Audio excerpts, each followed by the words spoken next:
All right. Welcome back to another Live and Labor Q&A. I'm your host, CJ Quarterbaum, and thank you for being here with me. So here we are, just a few hours away from determining the next president of the United States. And I don't know about the rest of y'all, but I am tired. This ongoing battle, this back and forth, this feeling like we're stuck just trying to pick from two lousy options is it's where we are. It's where we felt we were in 2016. It's just the nature of, I guess, the American political drama, so to speak. But we are here, we are participants, and we do the best we can with what we have for the glory of God and the good of those around us. So you all submitted some questions, and I'm going to do my best to dive in, and we'll just get started. The first question is, can you be a Christian liberal, conservative, socialist? Not a liberal, conservative, socialist. I don't think I've ever met someone who defined themselves as all three, but you get the point. So I think, yeah. But I think we run into problems when we're attaching adjectives to our Christianity. And I understand why people take these labels, but when we use them, we're announcing a loyalty to something other than Jesus. When we define ourselves as liberal, conservative, socialist, communist, whatever it is, we are attaching ourselves to a particular way of thought and living. So when we take the name of Christian, we're saying that we follow Jesus. We 100% sign on to everything he has said and done and what he stands for. When we attach another thing to it, we are implicitly saying the same thing, no? And this is where the waters get muddy, because I can totally understand and agree with why people hold certain political views and even want to be identified with a certain camp. But when we do this, aren't we just sectioning ourselves off into tribes? Are we willing to go against the tribe when the tribe comes into conflict with Jesus? Because if we are honest, we are going to see things on both ends of the political spectrum, both liberal and conservative, that Jesus says no to. And so when those issues come pressing on our lives, what will we do? Will our loyalty be to Jesus, or will it be to the party? Because honestly, I've seen way too many people promoting their liberal or their conservative agendas, and when the gospel bears on them from the other side of the aisle, they just retreat into their tribe. They go back with the homies. It's like, well, no, I'm conservative, so I can only hold conservative values. And even though that liberal person said something that is good, right, and true, and Jesus would sign on to, because it doesn't fit into my neat political box, I turn away from it. So yes, you can be Christian, liberal, Christian, conservative, whatever, but I think we have to stick to following Jesus first. Many Christians love to say that we're politically homeless. And that makes sense, because we can never fully find our homes in any of these camps. So when you find yourself identifying with one side over the other, just be mindful of where your allegiances lie first. If you are so entrenched in that adjective you've placed with Christian, whatever it may be, that it gets in the way of you actually being a Christian, then we've got some problems. So the next question is it really that bad to not vote? I don't really care for either political party. It's not that bad in the sense that the world won't end if you don't vote. But I think it is bad if you're forfeiting your rights that have not always been extended to all of us. Now, this is a thing that I've actually come around on. I voted in 2008. I abstained in 2012, and then I voted again in 2016. But I didn't vote in any of the off-season elections. I, like most of us, limit my political engagement to the presidential elections, which is wrong. See, we often think our single votes don't matter, but that's not true. There are thousands of elections across the country that come down to a few hundred or 1,000 votes. Local elections like your aldermen, your assemblymen, Those positions that really affect our lives on the ground need to be taken seriously and voted on as well. Voting goes so far beyond the presidential election. Now, I totally understand not feeling either party. I proud independent, I would call myself. I think my liberal friends think I'm way too conservative, and my conservative friends think I'm way too liberal. And because the present state of the Democratic Party and the present state of the Republican Party have us fighting from the extreme ends of things, yeah, I find myself being politically homeless. The two-party system we have as Christians leaves us with no good options. But this is why it's important to get to know the people down the ballot, because they often include people who tend to be more moderate, who aren't so extreme. What we see so much right now is screaming from the trenches. It's the extreme left and the extreme right, and we think that those are our only choices, but that's not true. But that takes education. It takes knowing people's records, listening to what they stand for, and not just the loudest voices. There is such a thing as a loud minority, and I actually believe that the far right and the far left are loud minorities, and that the average person is probably a bit more centrist.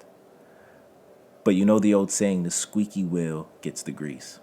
So I'd say here, just exercise your constitutional right to vote, research the candidates, and don't let your voice go unheard. Is Trump's support of Israel as big of a prop for Christian voters as people make it sound like? It's not, but it all depends on where you fall on Israel. So many evangelicals view Israel as the promised land, and the Jewish people are God's special people, and therefore to support Israel is to support God's vision. But there are plenty Bible-believing Christians who don't take that view. They will say that there is no special plan for Israel apart from Jesus, because that would negate his words and being the way, the truth, and the life.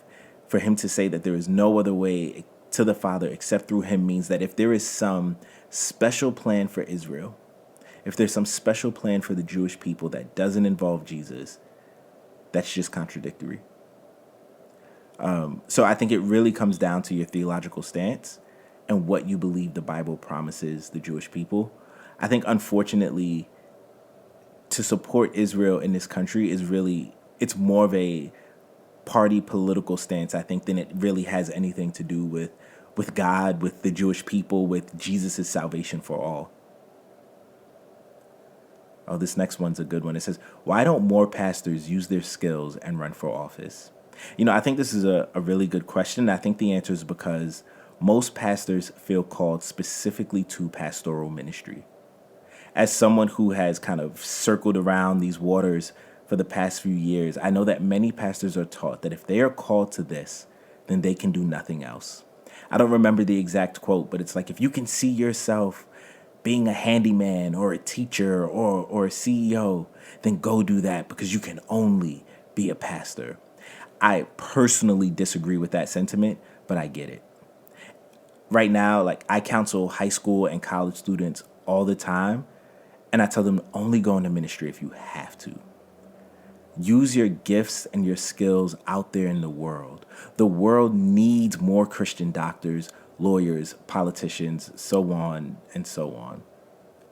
And see, I think this goes back to the youth group problem, where girls are pushed towards homemaking and missions, and boys who show any inkling of competency are told that they need to be pastors. We have at least 2 generations of Christian kids who lack vocational imagination because of this, and it hurts us and the world. How are you to be salt and light in the world if all you ever do with your gifts, talents, and abilities are turn them inward?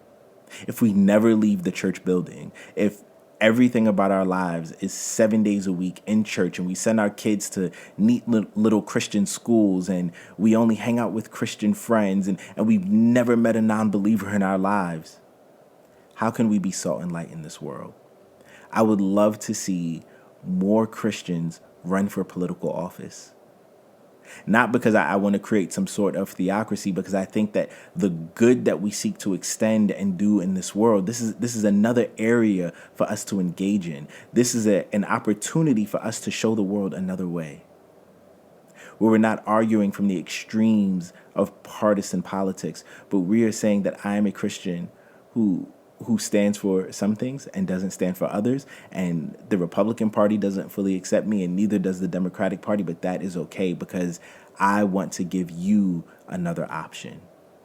Because maybe you're like me, maybe you don't hold my religious convictions, but maybe you're a little yes on this and a little no on this, but we don't really get that opportunity because we just tell our kids to go do ministry.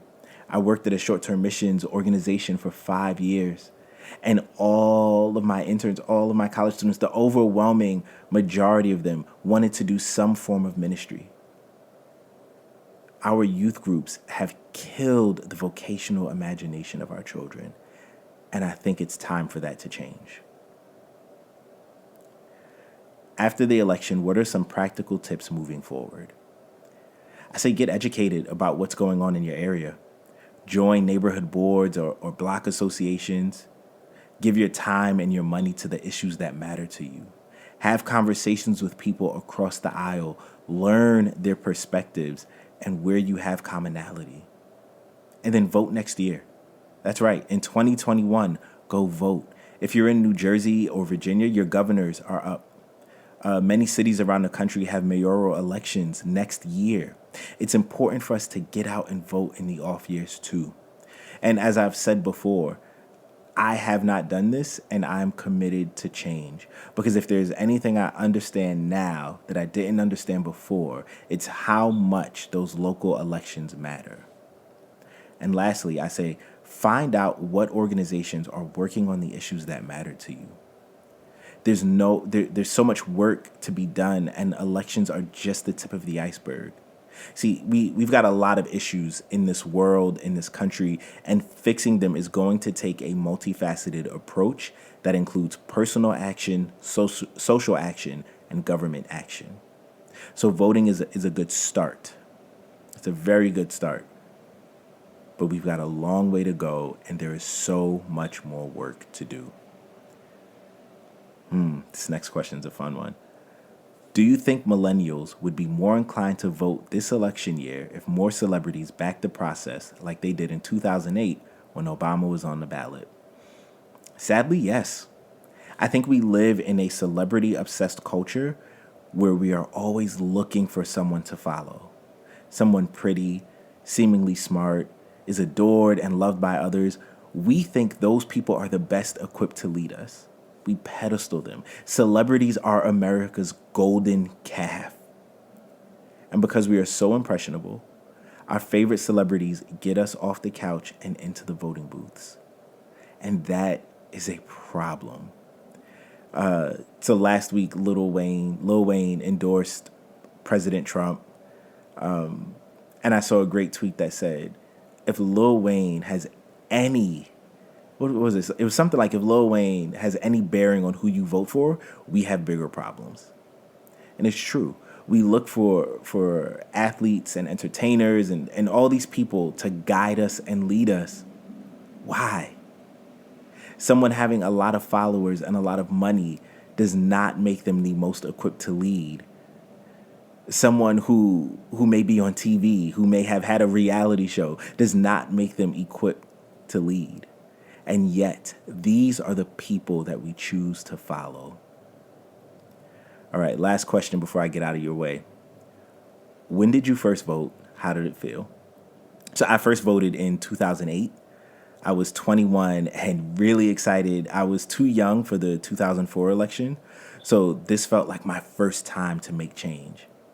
And it was dope because I got to vote. My first vote I ever cast was for Barack Obama, the first black president. I just wish that I took the time to keep voting after that. That I took the time to educate myself on the various views and stances.